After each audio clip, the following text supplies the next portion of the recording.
faites erreur. Vous faites erreur. Vraiment vous faites erreur. Avant de commencer, laisse-moi vous dire cette grande prière que le Seigneur nous a laissée avant de partir. Notre Père qui est aux cieux, que ton nom soit sanctifié. Que ton règne vienne. Que ta volonté soit faite sur la terre comme au ciel. Donne-nous aujourd'hui notre pain de ce jour. Pardonne-nous nos offenses, comme nous pardonnons aussi à ceux qui nous ont offensés.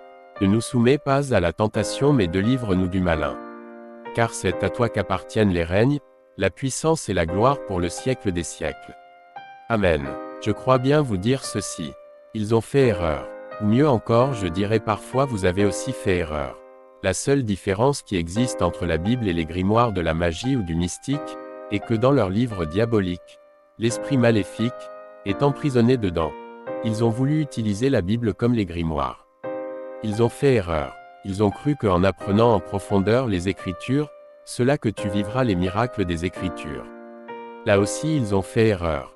Dieu, lui qui notre Père savait qu'ils chercheront dans les Écritures les grandes formules des puissances pour les mauvaises causes.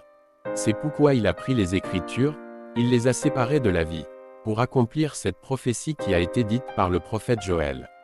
Je ne mettrai plus mes lois sur les pierres, sur les livres mais je l'écrirai sur leur cœur afin qu'ils me connaissent. C'est là encore qu'ils ont fait erreur.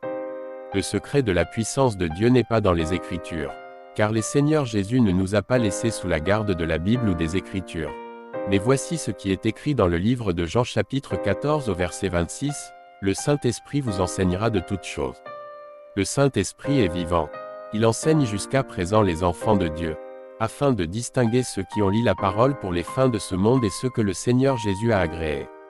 Dans le livre de Matthieu chapitre 14 au 20e verset, le Seigneur lui-même nous fait cette grande promesse, « Voici, je suis avec vous tous les jours jusqu'à la fin du monde. » Ils ont fait erreur en croyant n'est pas au milieu de nous, croyant que Jésus est parti.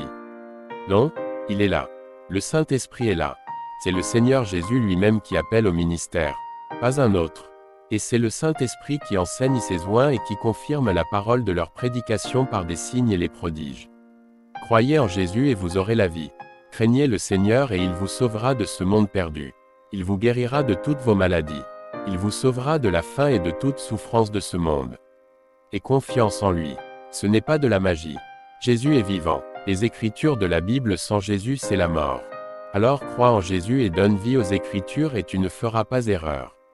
La paix du Seigneur soit avec vous. Que le Seigneur vous bénisse. Amen.